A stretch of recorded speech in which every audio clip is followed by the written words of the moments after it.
When the family headed by Larry Ellison, the richest or second richest man on earth, depending on the stock market, announced that it was buying Paramount and CBS, some of the most coveted legacy brands in media and entertainment, everybody was so excited. It was like, oh my God, they're coming to save the day. David Ellison's like this young, hip Hollywood producer.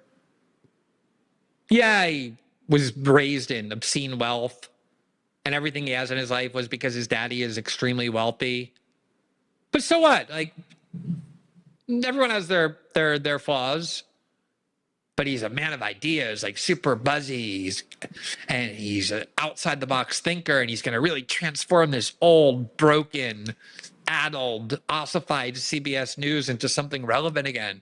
And to prove that, he went and hired not a network executive, not somebody who has ever run any kind of television network or had any experience producing television or television news or doing even any reporting. He went and hired the opinion columnist and blogger Bari Weiss. And in a massive coincidence, and a lot of people are making a big deal out of this, is a total coincidence.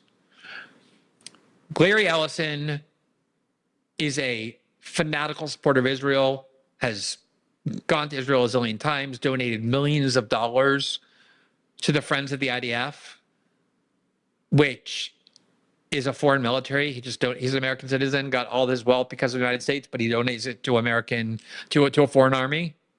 None of his kids fought in the U.S. military, but he's supporting the Israeli military.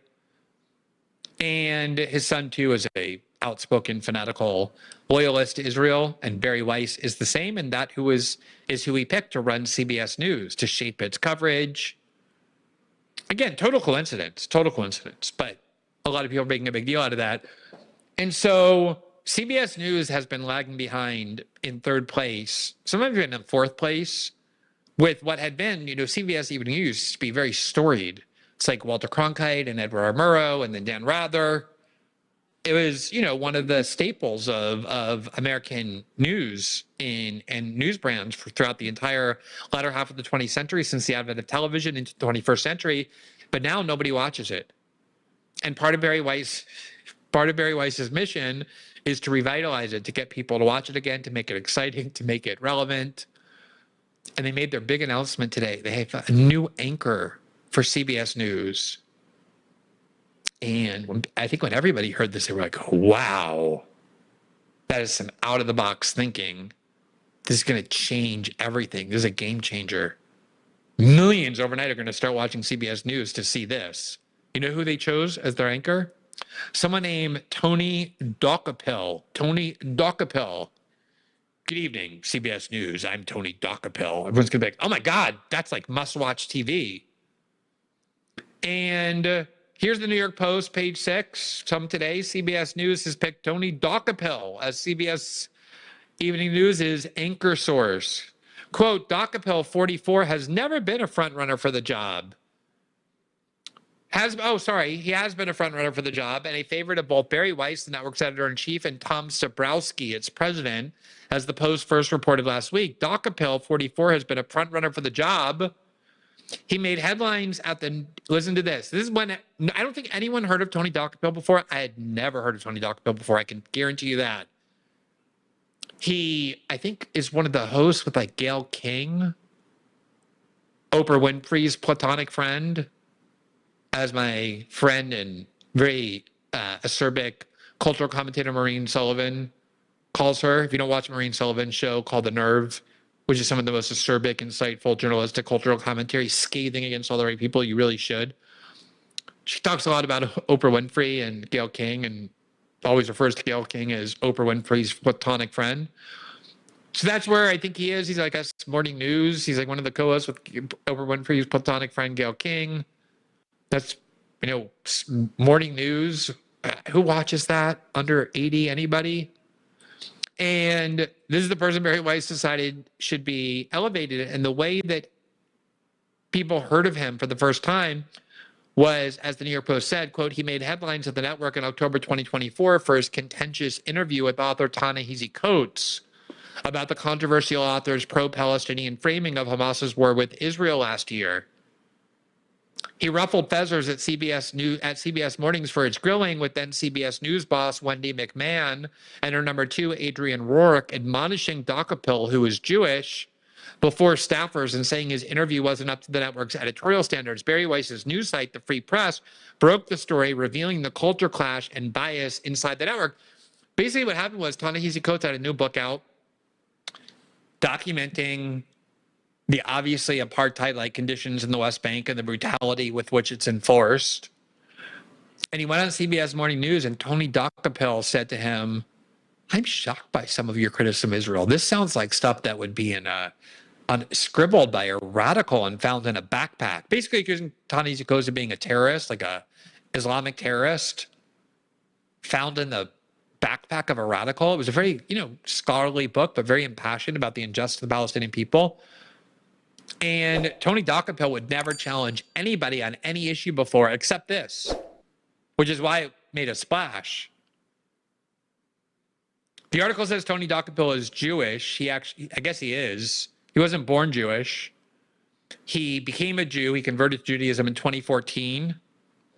He had married an Israeli woman. They had children. They decided to raise their children Jewish.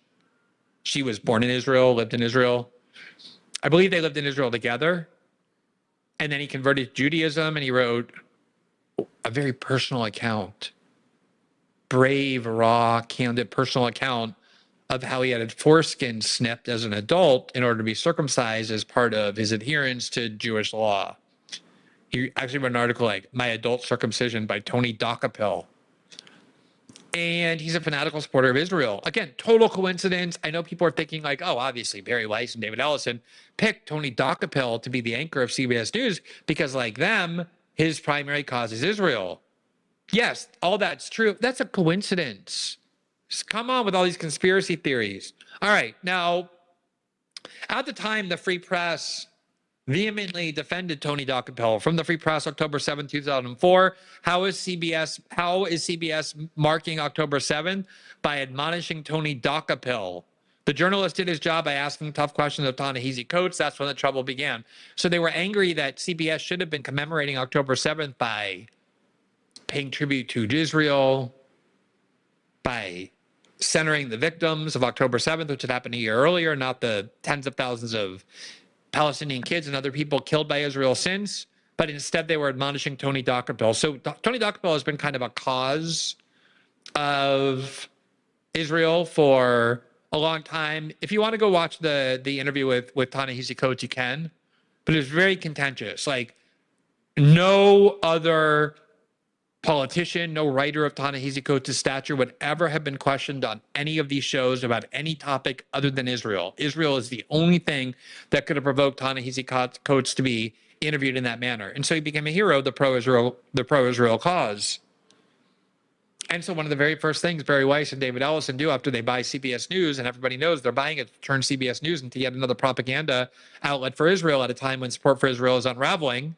Same reason why Larry Ellison, the father of the boy who bought CBS News, David Ellison, is leading the consortium to buy TikTok, knowing that's where young people get their information from, is to re-propagandize America into loving Israel. And so Bari Weiss and David Ellison just elevate a guy who nobody knows, no one cares about, other than the fact that one time he attacked Ta-Nehisi Coates for writing a book critical of Israel. This is the only thing. To anyone, let me ask a question. The mission of Bari Weiss is supposedly to revitalize CBS News as a relevant, exciting news network that young people and people across the spectrum go and watch. And our first big announcement to accomplish that is to fire John Dickerson, drive out the other anchors of CBS News, and to elevate Tony Dokoupil. Is there anyone who thinks that you or anyone in your life is more likely to watch CBS News now because Tony Dokoupil? CBS News tonight, it's December 8th. I am Tony Dokoupil. Like, is that going to be anything that's going to make people go sit in front of the TV and watch CBS News? That's not the mission. The mission is to propagandize Americans into loving Israel again. They have the second richest family in the world behind that goal. Benjamin Netanyahu said, this is the most important thing happening for Israel. that, and especially the forced acquisition by Donald Trump and the Congress to close TikTok or force it into the hands of pro-Israel fanatics like the Ellison family. Benjamin Netanyahu said that's the most important victory in the battlefield of information. And we've been covering this from the beginning because I don't think there's anything like this before. I don't think it's ever been the case that huge amounts of American media and social media have been all bought up at once by someone with the obvious, stated, explicit, lifelong goal of inducing Americans to love a foreign country and to support sending billions there and to go to war for it. It's remarkable. And every one of these steps aligns with that goal, because that is the obvious goal. And we're going to keep following this story because of its remarkable commentary about how our country works, what kind of power is being applied, who's applying it, and toward what ends. And of course, you can make fun of the emergence of Tony Dokoupil as the anchor of CBS News, kind of like you can make fun of Jasmine Crockett, but it obscures a much more important point that is anything but amusing.